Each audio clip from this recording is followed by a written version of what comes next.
गरीब साध साध सब नेक हैं, आप अपनी ठोरे, जो सतलोक ले जाएंगे वो साधु कोई और।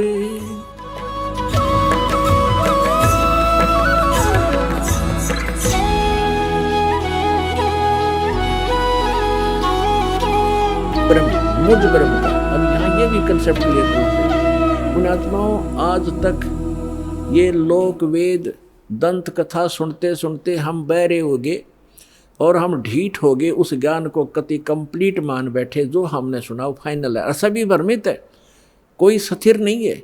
किसी को भी कोई कुछ कह देता वो भी हाँ ठीक ऐसा भी है, ऐसा भी है, क्योंकि हम स्वयं अपने सदग्रंथों से परिचित नहीं। और दास का उद्देश्य है कि आपको अपने ही सदग्रंथों से परिचित करा के इनका मास्टर बना दूं, ताकि आप भ्रमित ना हो। जैसे श्रीमद् भगवत गीता अध्याय नंबर 2 के श्लोक नंबर 53 में कहा कि अर्जुन, जब भिन्न भिन्न प्रकार के भ्रमित करने वाले वचनों से ज्ञान से आपकी बुद्धि हटकर एक परमात्म ज्ञान पर स्थिर हो जाएगी, उस परमात्मा के ज्ञान पर स्थिर हो जाएगी, तब तू योग को प्राप्त होगा, तब तो तू भगत बनेगा, यानी भक्ति योग्य होगा।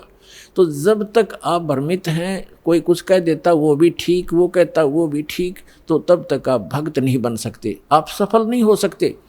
तो दास चाहता है कि आपकी ये सारी भ्रमणा और अज्ञान मिटा कर एक परमात्म उस तत्व ज्ञान पर स्थिर कर दूं, जिसके लिए आपको परमात्मा ने शिक्षित बनाया, आपके ऊपर रहम किया। और दूसरा रहम ये किया कि ये इंस्ट्रूमेंट, ये उपकरण बनवा दिए इलेक्ट्रॉनिक, ये प्रोजेक्टर, सीडी, टेलीविज़न मीडिया, जो इलेक्ट्रॉनिक मीडिया, ये आपके लिए तैयार करवाया परमात्मा ने कि आज घर बैठे आप सत्संग समझ सकते हो, वेदों को जान सकते हो और सभी सदग्रंथों को आप समझ सकते हो। और जब तक आप स्वयं अपनी आँखों से सदग्रंथों को नहीं देखोगे, नहीं जानोगे, तो ये काल के जितने भी भ्रमित करने वाले संत भेजे गए हैं, ये आपको ऐसे ही मिसगाइड करके उद्देश्य से वंचित कर देंगे। तो अब दास चाहता है कि इनकी दाल नहीं गलेगी। आप शिक्षित हैं, बेटा बेटी भाई बहन सब शिक्षित हैं और सदग्रंथ हमारे पास है। तो अब एक ये समझो कि आपका जीवन का उद्देश्य क्या है, ये समझ में आओगा सत्संग से। जीवन, मनुष्य जीवन का उद्देश्य केवल मोक्ष कराना है, या कोठी बनाना, बंगले बनाना, कार खरीद कर रख देना, ये नहीं है। ये तो एडिशनल है, बाई प्रोडक्ट है भक्ति का, जो दास आपको भक्ति देगा परमात्मा की दी हुई। इस साधना से आप जो सुख वैसे सारा जीवन खोजने में लगे रहते हो, प्राप्त करने में, वो नहीं मिलते। तो इस भक्ति का वो बाई प्रोडक्ट है, वो तो आपको वैसे ही मिलेंगे। जैसे किसान गेहूं बीजता है, उसका उद्देश्य भूस बनाना नहीं होता, उसका उद्देश्य कनक लेना होता ताकि जीवन रक्षा हो, और भूस तो अपने आप बन जाता है।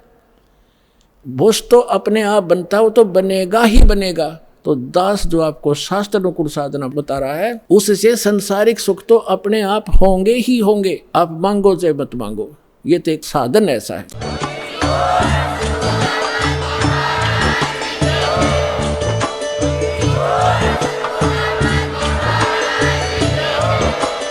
आप सुन रहे थे जगत गुरु तत्वदर्शी संत रामपाल जी महाराज जी के मंगल प्रवचन। अधिक जानकारी के लिए विजिट कीजिए हमारी वेबसाइट www.jagatgururampalji.org। संत रामपाल जी महाराज जी के शुभ आशीर्वाद से पूरे विश्व भर में 500 से भी ज्यादा नाम दीक्षा केंद्र हैं, जिन पर संत रामपाल जी महाराज जी द्वारा ऑनलाइन निशुल्क नाम दीक्षा दी जा रही है। अपने नजदीकी नाम दीक्षा केंद्र का पता करने के लिए संपर्क करें 8222880541।